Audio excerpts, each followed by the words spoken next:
So March last year.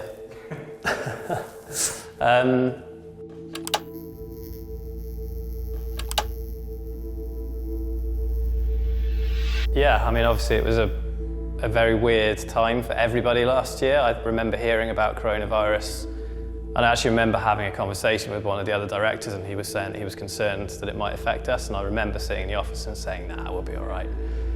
And obviously I was pretty wrong there. Yeah, it was an incredibly scary time, and just kind of saying, look, we're going to have to close, and trying to explain how serious that was, that we were going to go to zero revenue, you know, nothing coming through the door, and to still have wages to pay was pretty intimidating time. But, you know, we're here now more than a year on, and we are finally open.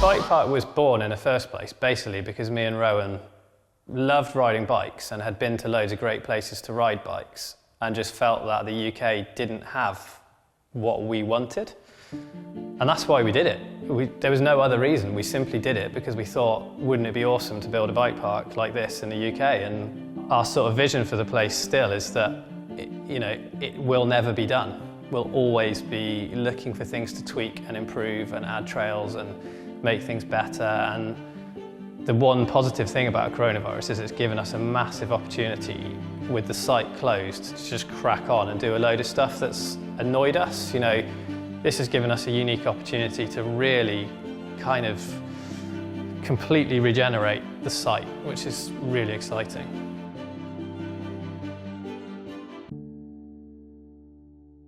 It's been really hard to put into words exactly how it's felt. It's been a bit of a roller coaster of emotions. It's been touch and go through COVID. There have been times when we've looking at our cash flow and thinking that we just don't have enough money to get through this particular period of time. I have done 31 versions of COVID modelling from a finance perspective. Everything from us reopening in September last year, to us reopening in January, to us not opening until June. And all of those have had to be managed in terms of where we get our cash from. When we closed, obviously we offered everyone a refund to be able to, for people to get their money back. But so many people decided to leave their money with us. And I'm not sure we'd be here if people hadn't, and I'm endlessly grateful that people have decided to leave their money in, and so thankful. And even those people who are now rebooking with us, it's just so fantastic, and I just want to personally go out and say thank you to everyone. Don't necessarily have the means to do that, but I always think, oh, these people are wonderful. Thank you, customers. Where do I start? Uplift-wise, we've made a load of improvements at the pickup point, so we've got a cabin so our transport manager can work down there to manage the operation. We've done a load of work to the uplift road. And then down here at the centre, obviously this building that I'm sat in has been, it's been 4 years in the making, this building. So this is the new Visitor Welcome Centre. So this is where everybody is going to register for their day on the hill. We've got 5 check-in stations so we can get people registered really quickly and up on the hill. We used to have 2, so at busy periods we can really staff up and just get people registered and out on the hill nice and quickly, which is what they want to do. This is the classroom. So this is a completely new addition to the bike park, but this has been brought in to allow us to bring more beginner riders into the bike park, kind of give them a briefing, an introduction to the sport, a bit of a safety intro. And then get them out on the mountain to experience the sport for the first time. So really excited about this. Previously, bike rental was done out of the customer-facing workshop in the bike shop in the original building. And it was just really hard for the guys to work in there. You know, they were churning out bikes and trying to serve customers and sell them knee pads and stuff all at the same time. So we've separated rental out completely. So this workshop is kind of back of house, and the guys can work on servicing the fleet here. So we've added our new Bedouin tent here. With coronavirus, obviously we can't have people sitting in the cafe at least at the moment, but probably for a while yet. So we've massively extended our terrace area. It's like about 3 times the size, and we've got this great tent now, so you can get some shade or some shelter from the rain. Just really nice to have this extra space so everybody can spread out, and it's just going to be a really nice vibe on this patio. Yeah, I guess after the year that we've all been through, it just feels really good to be able to look at this fresh start that we've got, you know, the rebirth of the business basically, and yeah, we've all been through a lot, but we've made it.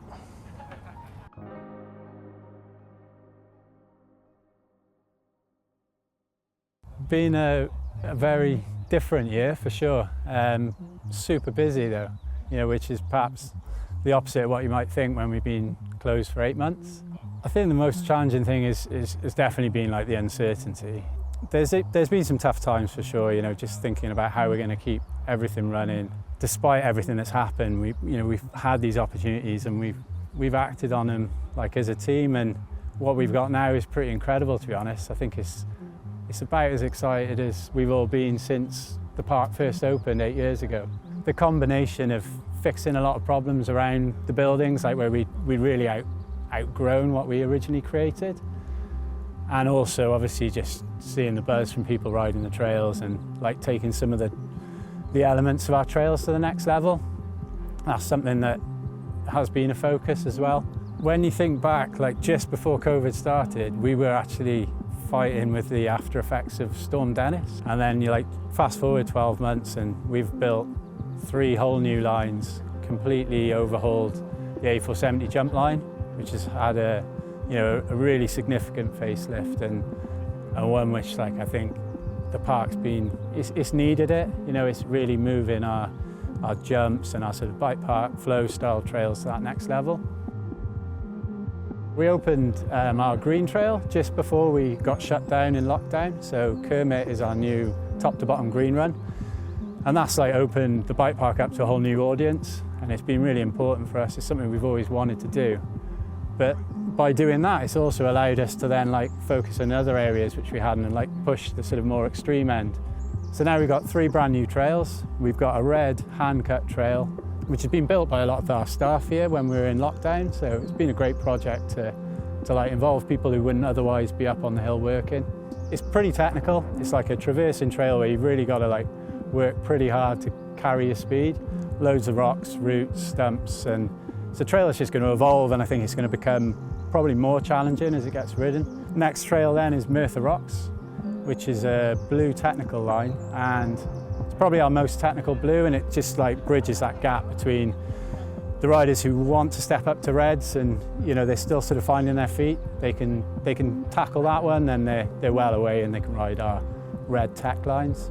And then we've added the Martian, which it's a pretty exciting trail. It's only short, but really like high-end tech trail. It's a pro line, and it's going to link up with another exciting project we've got underway at the moment, which will open later this summer.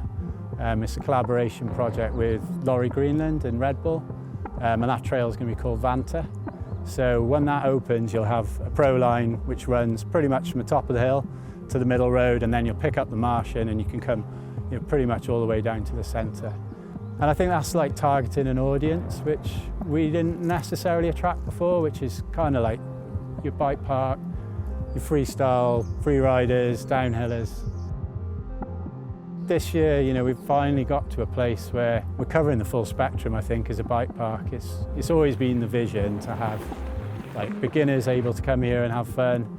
You know, obviously your hardcore riders and really your elite level racers. So I think finally, you know, 8 years in, we're at that point where everyone could come to BikePark Wales and have a good time.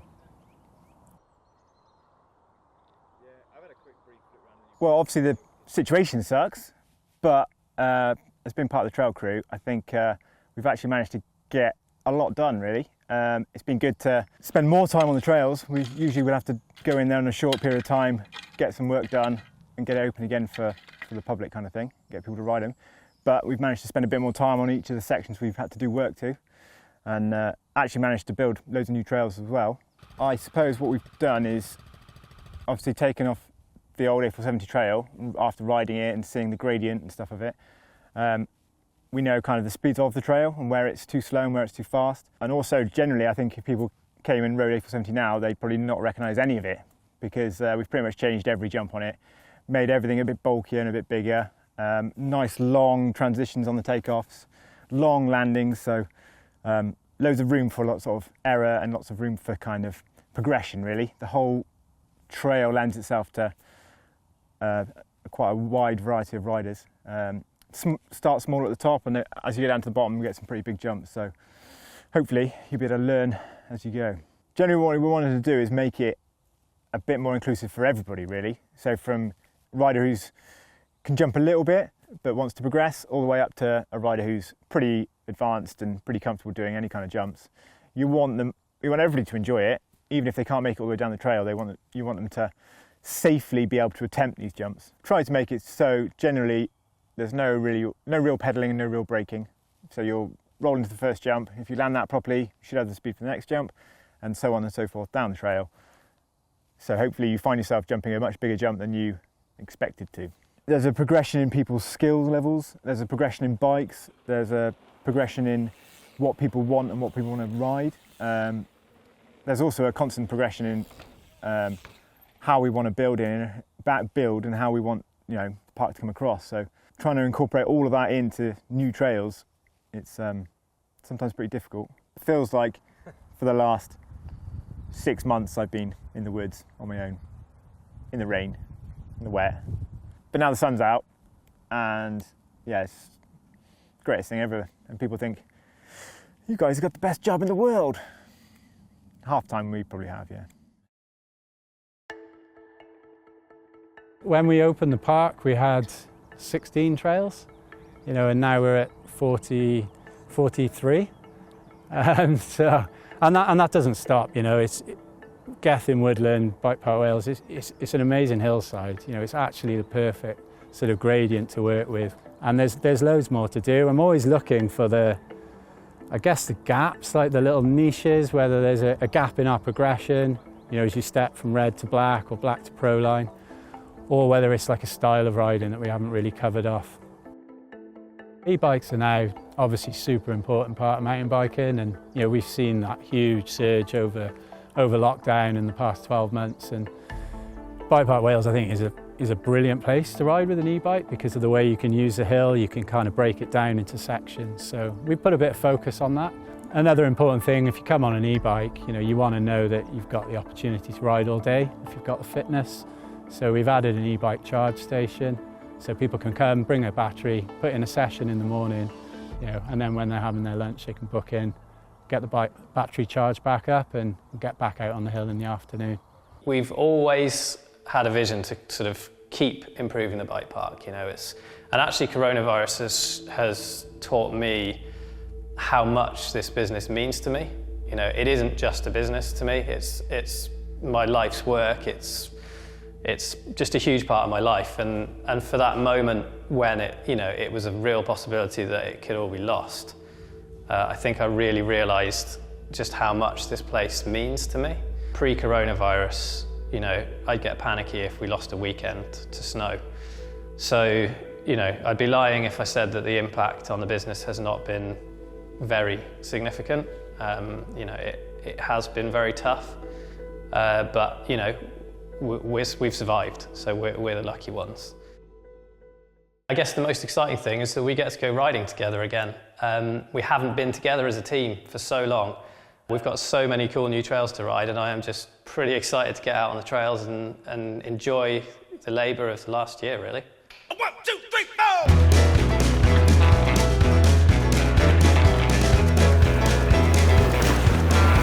Well, I've been rolling in since the clock came Monday morning. From the end of the week, I'm up on the mountain floor. Breeze walking through the honky-tonk like a pack of wolves now. Order up around the shops and it's away we go. It's a throw down, hold down, kick down. Order up another round of shots. Trying to get drunk, get some, have fun. Get into some trouble, baby.